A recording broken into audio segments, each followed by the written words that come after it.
All right, so first of all, we're doing quadratic formula, but first, review, all right, quadratics. What kind of equation would we have if it's quadratic? What is the highest exponent going to be? Corey? X squared. So quadratic is when you have x squared, and that's the highest one, all right?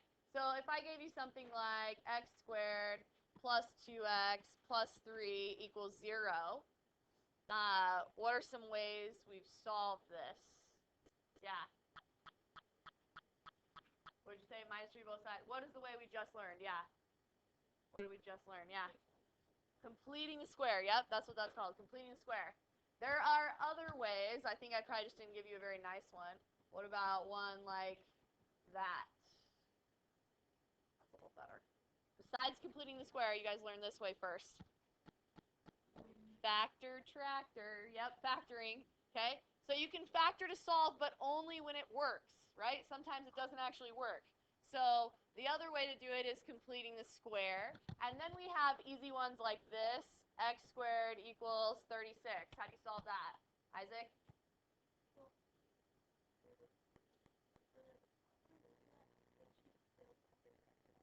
Does that factor, you guys, that top one?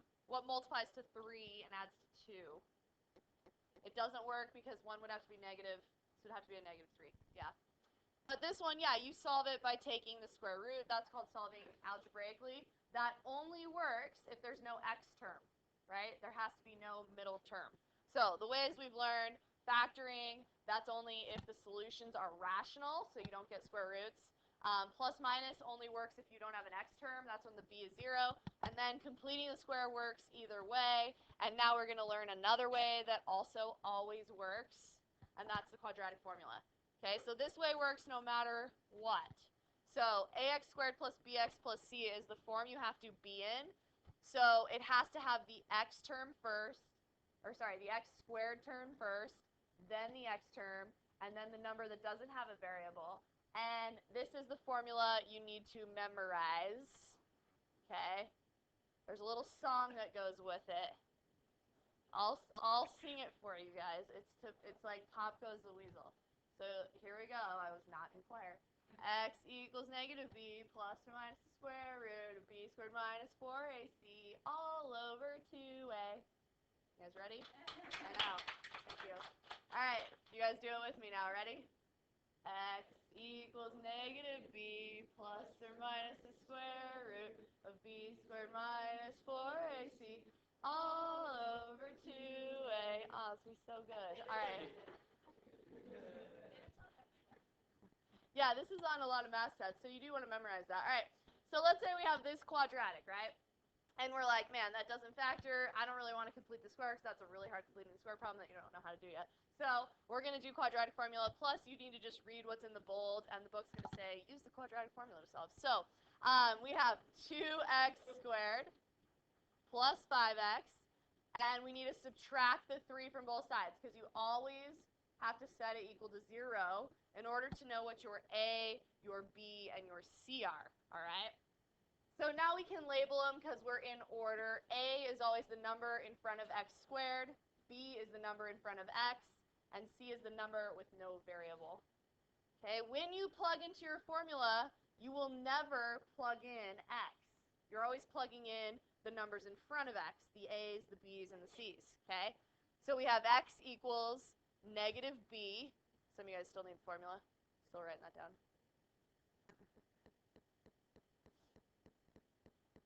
Okay, so I have x equals negative b. So if b is positive 5, it will be opposite of that, so negative 5.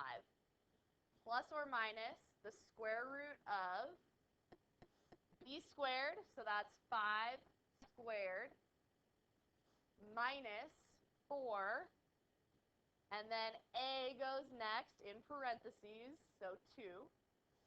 C goes next, that's negative 3 in parentheses. Those all multiply together. All over 2 times a. So 2 times 2. Okay. Order of operations here is important. You start inside the square root and work your way out. So 25 first for that 5 squared. Okay, so I'm going to go negative 5 plus or minus the square root of 25. These are all going to multiply together, okay? This is a negative 4 times a positive 2 times a negative 3. So two negatives here are going to make this a plus sign in the middle. A lot of people mess up with the sign there, so be careful. And then 4 times 2 is 8. 8 times 3 is 24. And all over 2 times 2, sorry, running out of room, which is 4. We'll go back to that part here in a minute. All right, so what's 25 plus 24, you guys? They gave us a nice one. So I have negative 5 plus or minus the square root of 49 all over 4. Let's square root of 49. 7. So now I have negative 5 plus or minus 7 all over 4. Be sure you get rid of the root because it was a perfect root. Now we have to do both of these. This splits into two problems here, right? This splits into negative 5 plus 7 over 4 and negative 5 minus 7 over 4. It's both. Okay, that and that. What's negative 5 plus 7? 2. All right, so I get a 2 over a 4, which reduces to what? 1/2. Okay, and the other one, what's negative 5 minus 7? Negative 12 over, whoops, that should be here, over 4. What's that? All right, so that reduces to negative 3. Remember, we are solving for x, so I would like an x equals at the end there. So this says, could we have factored? So you guys, if you get nice ones like this that are not irrational, irrational is when you get like square root of 23, square root of 15, right? Something that doesn't simplify, that's when you can't factor. So we could have factored this one. I'm not going to go back and do that, but we could have, all right? Let's try one that maybe isn't as nice, okay?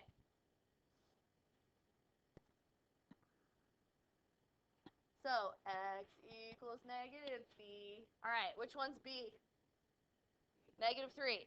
Now, if it's a negative in the equation from right here, and I'm plugging in a negative 3, what number should I put down? 3, all right? It's a negative and a negative, so I'm going to go ahead and put a positive 3. Plus or minus the square root. Okay, negative 3 squared. That goes in parentheses. So every time in your parentheses, it will become a positive because we're squaring it whether it's negative or positive, right? Okay, minus 4 times A times C. Which one is A? 2. Which one is C? Negative 7. Okay, all over 2 times A, which is 2. All right, work your way out. So we got to start inside the square root. So we have 3 plus or minus. Okay, negative 3 squared is 9. Okay, this is the most important part where most people mess up is this sign right here. Okay, will it be plus or minus after I multiply all those together? Plus, because I have a negative times a negative here, this will be a positive. Then 4 times 2 is 8. 8 times 7 is, okay, all over 4. 2 times 2. So notice we're not going to get as nice of a number under the house. So we get 3 plus or minus the square root of 65 over 4. Okay, the square root of 65 is 5 times what? What do you think? 13. 5 times 13. Does that simplify at all? No. Okay. If you could pull out a double number, you would simplify it, all right? But that one does not, so we leave it like this. That's an irrational solution, okay? And we can leave our answer like that. We will not plug it into our calculator and get a decimal. So you guys can leave it as radical. All right.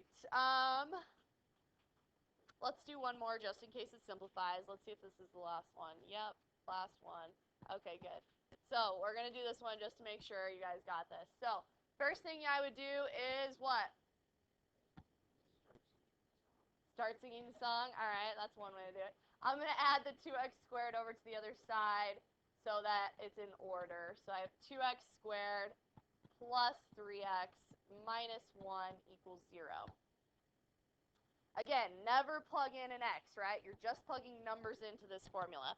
So x equals, what's going to go first? negative 3, right? Because it's negative b, our number's positive 3, so we're going to plug it in, and it becomes a negative 3. Plus or minus the square root of b squared minus 4 times a times c. What's a? 2. What's c? Negative 1. All over 2 times 2. So x equals negative 3 plus or minus. Okay, 3 squared is 9. Are we going to have a plus or a minus in the middle here? Plus. We have a negative times a negative. Again, 4 times 2 times 1 gives me 8. All over 4. Okay, so x equals negative 3 plus or minus. 9 plus 8 is 17. All over 4. That one doesn't simplify either, so same thing as last time. We leave it with the radical. Okay.